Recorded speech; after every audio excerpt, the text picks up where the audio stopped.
Hey everyone. So, are you kind of tired of being stuck on your camera's auto mode? If you feel like you're ready to take real, actual creative control over your photos, then you are in exactly the right place. We are going to unlock the true power that's just sitting there in your camera bag.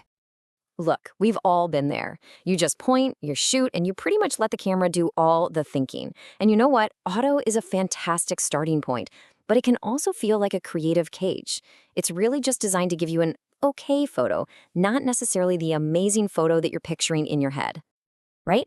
I mean, you're trying to capture this beautiful, moody, low-light scene, and then bam, the flash pops up and just ruins the whole vibe.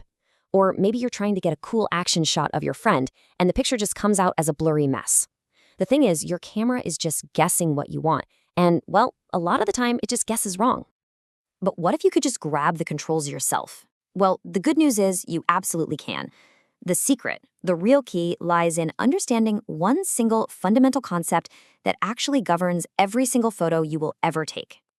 And this is it, the exposure triangle. Now, I know it might sound super technical, but I want you to think of it more like your camera's creative control panel. It's this constant balancing act between three pillars: ISO, shutter speed, and aperture. Once you get this right, you are no longer just taking pictures, you are making them. So let's just stop thinking about these as complicated, scary settings and start seeing them for what they really are. Three incredibly powerful, creative levers. Each one doesn't just affect how bright or dark your image is, it also adds its own distinct artistic flavor to the shot. Okay, first up is ISO. In the simplest possible terms, ISO is just an artificial way to brighten up your photo when you don't have enough natural light. It's kind of like turning up the volume on your camera's sensor. So here's the trade-off, and this is really important to get.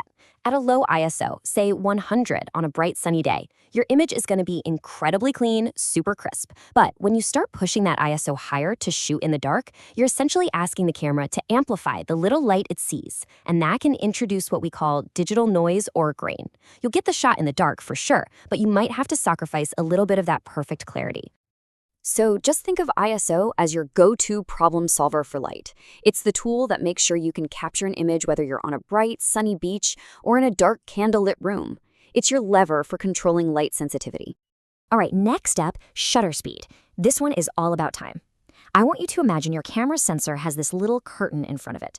Shutter speed is simply how long that curtain stays open to let the light pour in. It could be for a tiny, tiny fraction of a second, or it could be for several long seconds. And this is where you get to make a huge creative choice.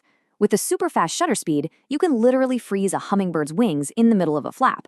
But with a slow shutter, you can transform car headlights into these beautiful flowing streaks of light, or make a waterfall look all smooth and milky. You are literally painting with time here. So just remember this, shutter speed isn't just about letting in light. It's about deciding how you want to represent movement in a still image. Do you want to freeze a moment in time, or do you want to show the beautiful flow of that time? The choice is all yours. Okay, our third and final lever is aperture, which you'll also hear called the f-stop. Now, the easiest way to think about this is to just think about the pupil of your own eye. When you're in a dark room, your pupil gets bigger to let in more light, right? And in the bright sun, it gets tiny. Your lens's aperture does the exact same thing. But here's its creative superpower. A wide open aperture, which, I know this is confusing, has a small f number, like f1.8, creates that beautiful blurry background you see in professional portraits. We call that a shallow depth of field.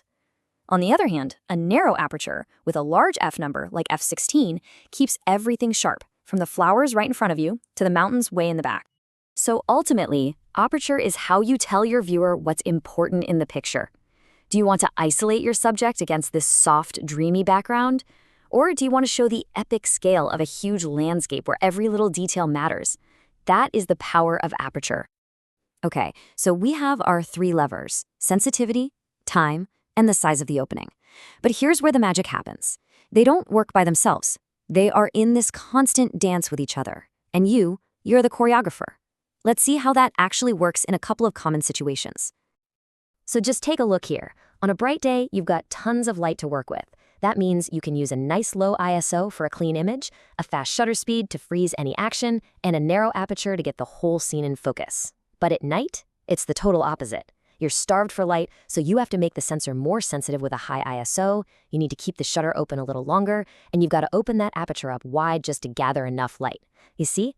Every single time you change one setting, you have to adjust another to keep that exposure perfectly balanced. And once you really get that balancing act, you make this huge leap. You stop thinking about just getting a correctly lit photo, and you start thinking about how to express your own unique vision. This right here, this is your creative cheat sheet. This is the moment your thinking totally shifts. When you look at a scene, you no longer just see a subject, you see possibilities. You start asking, do I want a grainy, moody feel? I'll push the ISO. Do I want to show the blur of the city traffic? I'll slow the shutter way down. Do I want to make that one person really stand out from the crowd? I'll open up the aperture. Honestly, mastering the exposure triangle is the single biggest step you can possibly take toward developing your own photographic voice. It's the language of photography. And once you're fluent, you can say anything you want with your images. All it takes is getting out there and practicing. So get out of auto mode. Go ahead, switch your camera over to manual. Start pulling those levers, play around with them, and just see what happens. The camera is just a tool. The real power is in your hands. Now, what story are you going to tell?